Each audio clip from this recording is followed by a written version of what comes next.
Savukku Shankar வாராக்கிலாம் public லைஃப்ல போனும்போது நம்ம remand accept பண்ணிக்கலன்னா நாளைக்கு நம்ம மேல ஏதோ சைட் லைன் எடுத்துட்டோம், நம்ம பயாஸா செயல்பட்டோம், நமக்கு பிரச்சனை வந்துடும்.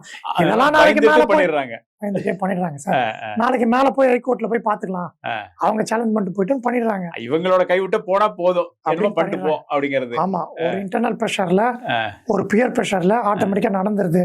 ஆனா சில இடத்துங்கள்ல மேஜிஸ்ட்ரேட் போல்டா என்ன லீகாலிட்டி எல்லா கேஸ்லயும் எங்க ஜுடிஷியல் மைண்ட் அப்ளை பண்ணி ரிமாண்ட மெக்கானிக்கலா அக்செப்ட் பண்ணக்கூடாது சார். பல கேஸ் சொல்லிட்டாங்க, நீ வந்து கோர்ட் போஸ்ட் ஆபீஸ் கிடையாது, போலீஸ்க்குரிய ஏஜென்சி கிடையாது, கோர்ட் செகண்ட் பேலன்ஸா நியூட்ரலா செயல் பண்ணும். இந்த ரிமாண்ட் ரிக்வெஸ்ட் கொடுத்தாலும் மைண்ட் ஜுடிஷியல் மைண்ட் அப்ளை பண்ணி பார்க்கணும். கண்டிப்பா லீகல் இன்கிரியன்ஸ் இருக்கா, ஒருத்தரோட லிபர்ட்டி எடுக்கிறேன் சார். ஒரு நாள் ஜெயில வச்சாலே உங்களோட உரிமையை பறிச்சுட்டு வைக்கிறது. கண்டிப்பா ஓகேங்களா, அவங்க யோசிக்கிறது கிடையாது.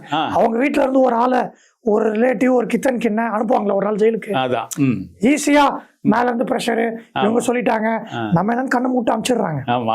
ஓகேங்களா, அப்போ அவங்களோட உரிமை பாதிப்படைறது தெரியாது. கண்டிப்பா. அதனால சுப்ரீம் கோர்ட்ஸும் ஹை கோர்ட்ஸும் இருக்கிற சட்டத்துல இருக்க வரைமுறை ஸ்ட்ரிக்டா ஃபாலோ பண்ணு அப்படின்னு சொல்லி வச்சிருக்காங்க. மெக்கானிக்